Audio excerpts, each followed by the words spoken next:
आजादी का अमृत महोत्सव 75वें स्वतंत्रता दिवस पर आप सभी को और विश्व भर में भारत को प्रेम करने वाले, लोकतंत्र को प्रेम करने वाले सभी को बहुत बहुत शुभकामनाएं। आज आजादी के अमृत महोत्सव के इस पावन पर्व पर देश अपने सभी स्वतंत्र सेनानियों को राष्ट्र रक्षा में अपने आप को दिन रात खपाने वाले, आहूत करने वाले वीर वीरांगनाओं को आज देश नमन कर रहा है। आजादी को जन आंदोलन बनाने वाले पूज्य बापू हो या आजादी के लिए अपना सब कुछ न्योछावर करने वाले नेताजी सुभाष चंद्र बोस, भगत सिंह, चंद्रशेखर आजाद, बिस्मिल और अशफाक उल्लाह खां जैसे महान क्रांतिवीर हो, झांसी की रानी लक्ष्मीबाई हो, चित्तूर की रानी चेन्नम्मा हो या रानी गाइडिंलियू हो या असम में मातंगिनी हाजरा का पराक्रम हो, देश के पहला प्रधानमंत्री पंडित नेहरू जी हो, देश को एकजुट राष्ट्र में बदलने वाले सरदार वल्लभ भाई पटेल हो, भारत के भविष्य की दिशा निर्धारित करने वाले, रास्ता तय कराने वाले बाबा साहब आम्बेडकर सहित देश हर व्यक्तित्व को आज याद कर रहा है। देश इन सभी महापुरुषों का ऋणी है।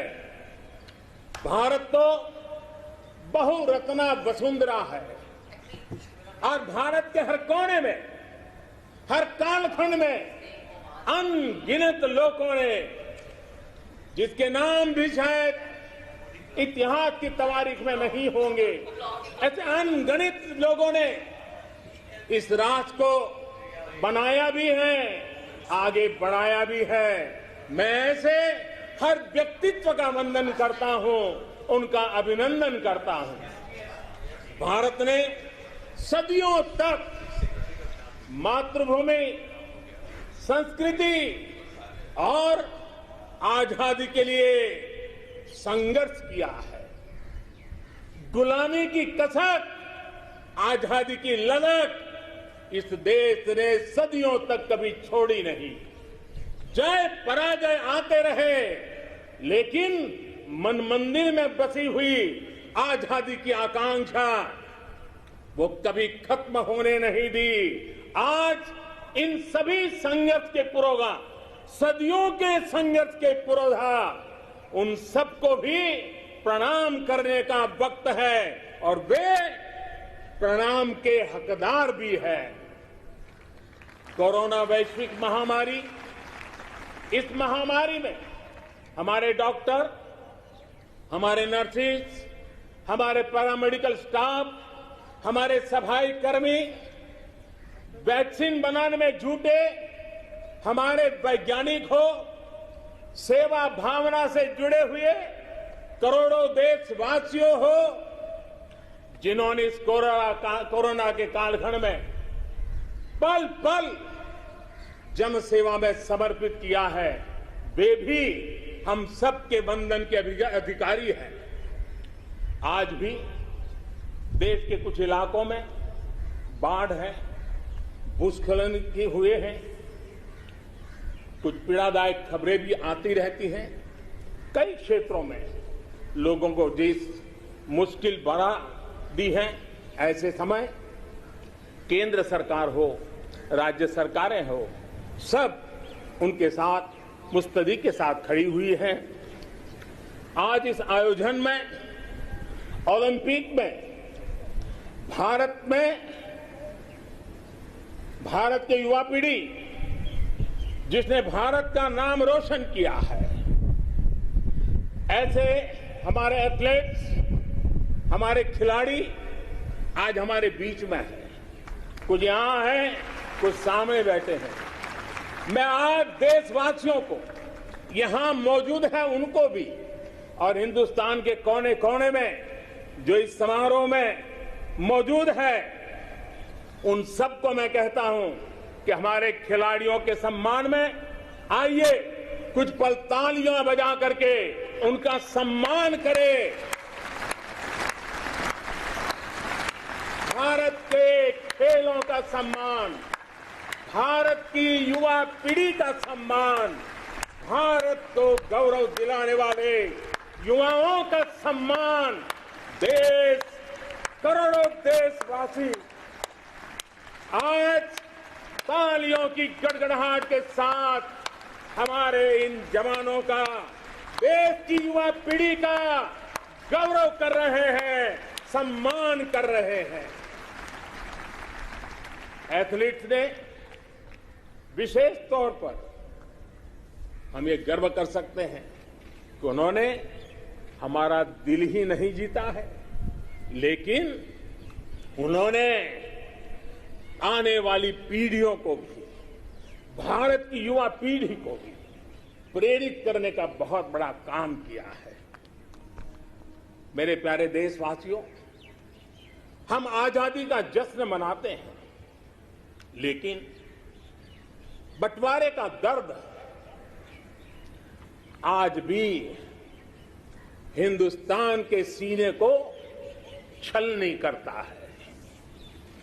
ये पिछली शताब्दी की सबसे बड़ी त्रासदी में से एक थी।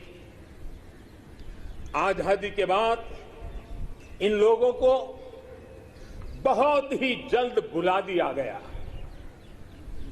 कल ही भारत ने एक भावुक निर्णय लिया है।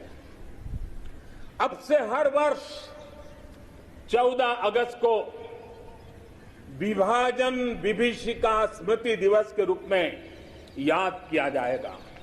जो लोग विभाजन के समय अमानवीय हालात से गुजरे, जिन्होंने अत्याचार सहे, जिन्हें सम्मान के साथ अंतिम संस्कार तक नसीब नहीं हुआ, उन लोगों का हमारी स्मृतियों में जीवित रहना भी उतना ही जरूरी है। आजादी के 75वें दिवस, स्वतंत्रता के दिवस पर विभाजन विभीषिका स्मृति दिवस का तय होना ऐसे लोगों को हर भारतवासी की तरफ से आदरपूर्वक श्रद्धांजलि है। मेरे प्यारे देशवासियों, प्रगति पथ पर बढ़ रहे हमारे देश के सामने और विश्व में पूरी मानव जात के सामने कोरोना का ये कालखंड बहुत बड़ी चुनौती के रूप में आया है। भारतवासियों ने बहुत संयम, बहुत धैर्य इसके साथ इस लड़ाई को लड़ा भी है। इस लड़ाई में हमारे सामने अनेक चुनौतियां थी, लेकिन हर क्षेत्र में हम देशवासियों ने असाधारण गति से काम किया है। हमारे वैज्ञानिकों ने, हमारे उद्यमियों की ताकत का ही ये परिणाम है कि भारत को वैक्सीन के लिए आज किसी और देश पर हमें निर्भर नहीं होना पड़ा। आप कल्पना कीजिए, पल भर सोचिए, अगर भारत के पास अपनी वैक्सीन नहीं होती तो क्या होता। पोलियो की वैक्सीन पाने में हमारे कितने साल बीत गए थे। इतने बड़े संकट में जब पूरी दुनिया में महामारी हो, तब हमें वैक्सीन कैसे मिलता। लेकिन भारत को शायद मिलता कि नहीं मिलता और कब मिलता, लेकिन आज गौरव से कह सकते हैं कि दुनिया का सबसे बड़ा वैक्सीनेशन प्रोग्राम हमारे देश में चल रहा है।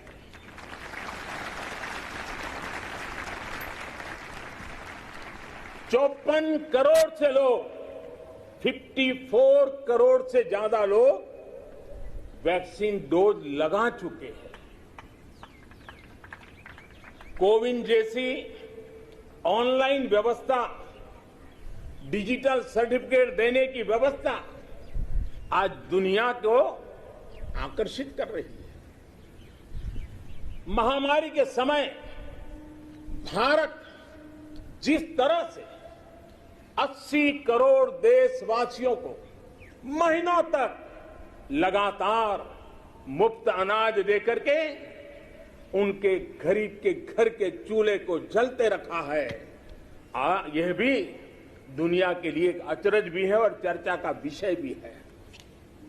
ये बात सही है कि अन्य देशों की तुलना में भारत में कम लोग संक्रमित हुए। ये भी सही है कि दुनिया के देशों की जनसंख्या की तुलना में भारत में हम अधिकतम मात्रा में हमारे नागरिकों को बचा सके, लेकिन ये हमारे लिए पीठ थपथपाने का विषय नहीं है, संतोष पाकर के सो जाने का विषय नहीं है। ये कहना कि कोई चुनौती नहीं थी, ये हमारे अपने विकास के आगे के रास्तों को बंद करने वाली सोच बन जाएगी। दुनिया के समृद्ध देशों की तुलना में हमारी व्यवस्थाएं कम है। विश्व के पास, समृद्ध देशों के पास जो है वो हमारे पास नहीं है। लेकिन इन सारे प्रयासों के बावजूद भी, और दूसरी तरफ हमारे यहां जनसंख्या भी बहुत है, विश्व की तुलना में बहुत जनसंख्या, और हमारी जीवन शैली भी कुछ अलग सी है। सारे प्रयासों के बाद भी कितने ही लोगों को हम बचा नहीं पाए, कितने ही बच्चों के सिर पर कोई हाथ फेरने वाला चला गया, उसे दुलारने, उसकी जिद पूरी करने वाला चला गया। ये असहनीय पीड़ा, ये तकलीफ हमेशा से साथ रहने वाली है। मेरे प्यारे देशवासियों, हर देश की विकास यात्रा में एक समय ऐसा आता है जब देश खुद को नए सिरे से परिभाषित करता है, खुद को नए संकल्पों के साथ आगे बढ़ाता है। भारत की विकास यात्रा में भी आज वो समय आ गया है। 75 वर्ष के अवसर को हमें एक समारोह भर ही सीमित नहीं करना है। हमने नए संकल्पों को आधार बनाना है, नए संकल्पों को लेकर के चल पड़ना है। यहां से शुरू होकर अगले 25 वर्ष की यात्रा, जब हम आजादी के शताब्दी मनाएंगे, नए भारत के सृजन का यह अमृत काल है। इस अमृत काल में हमारे संकल्पों की सिद्धि हमें आजादी के 100 वर्ष तक ले जाएगी, गौरवपूर्ण रूप से ले जाएगी। अमृत काल का लक्ष्य है भारत और भारत के नागरिकों के लिए समृद्धि के नए शिखरों का आरोहण। अमृत काल का लक्ष्य है एक ऐसे भारत का निर्माण जहां सुविधाओं का स्तर गांव और शहर को बांटने वाला न हो। अमृत काल का लक्ष्य है एक ऐसे भारत का निर्माण जहां नागरिकों के जीवन में सरकार बेवजह दखल ना दे।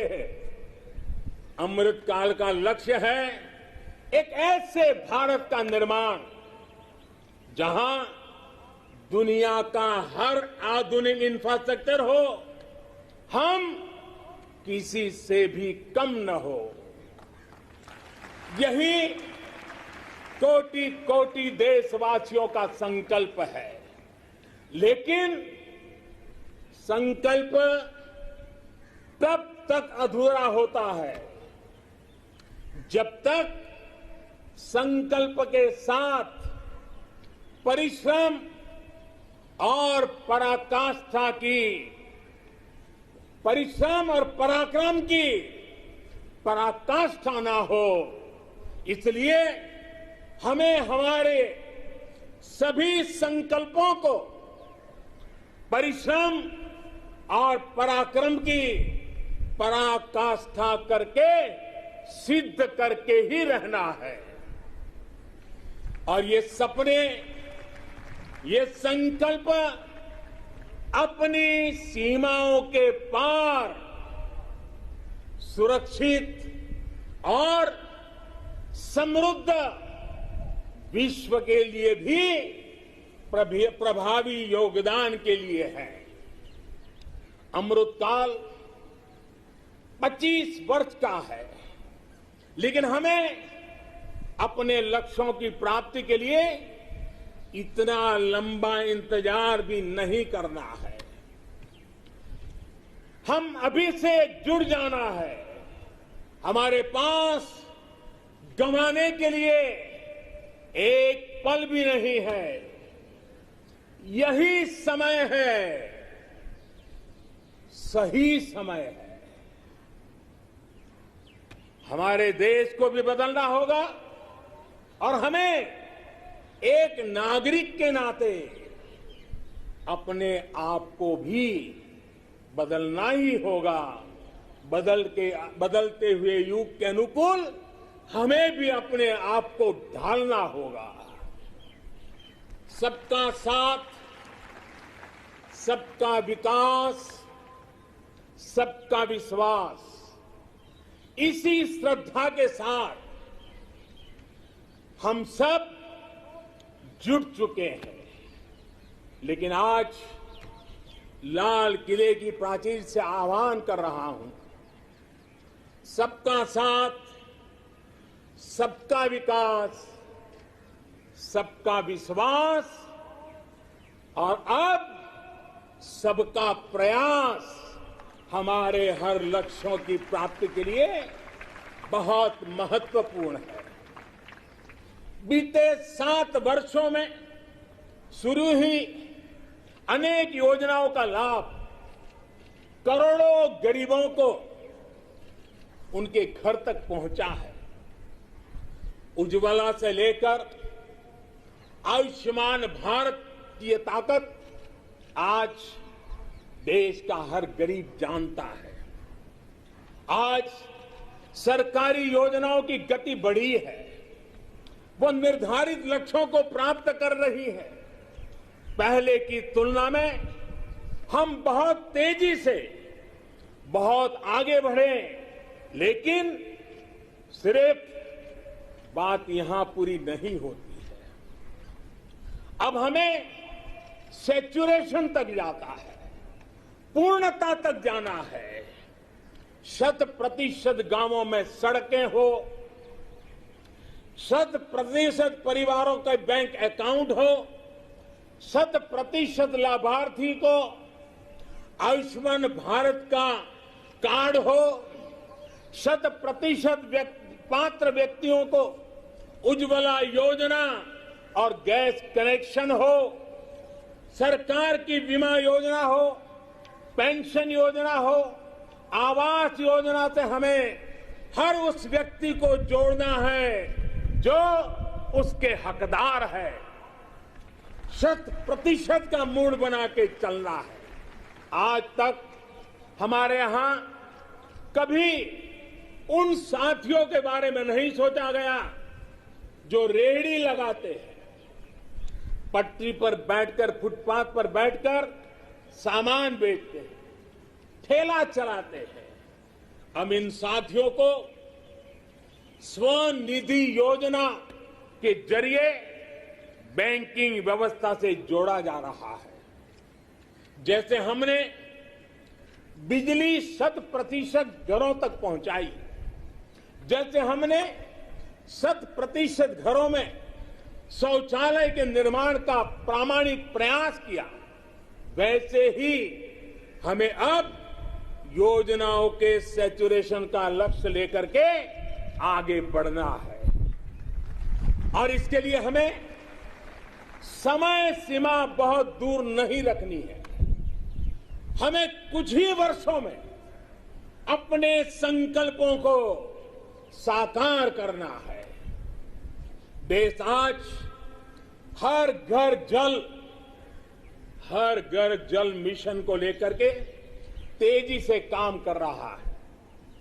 मुझे खुशी है कि जल जीवन मिशन के सिर्फ 2 वर्ष में 4.5 करोड़ से ज्यादा परिवारों को नल से जल मिलना शुरू हो गया, पाइप से वाटर मिलना शुरू हो गया है। करोड़ों माता बहनों का आशीर्वाद, यही हमारी पूंजी है। इस 100% का सबसे बड़ा लाभ ये होता है कि सरकारी योजना के लाभ से कोई वंचित नहीं रहता। जब सरकार ये लक्ष्य बनाकर चलती है कि हमें समाज की आखिरी पंक्ति में जो व्यक्ति खड़ा है उस तक पहुंचना है, तो न कोई भेदभाव हो पाता है और न ही भ्रष्टाचार की गुंजाइश रहती है। मेरे प्यारे देशवासियों, देश के हर गरीब, हर व्यक्ति तक पोषण पहुंचाना भी सरकार की प्राथमिकता है। गरीब महिलाओं, गरीब बच्चों में कुपोषण और जरूरी पौष्टिक पदार्थों की कमी उनके विकास में बड़ी बाधा बनती है। इसे देखते हुए ये तय किया गया है कि सरकार अपनी अलग अलग योजनाओं के तहत जो चावल गरीबों को देती है उसे फोर्टिफाई करेगी, गरीबों को पोषण युक्त चावल देगी। राशन की दुकान पर मिलने वाला चावल हो,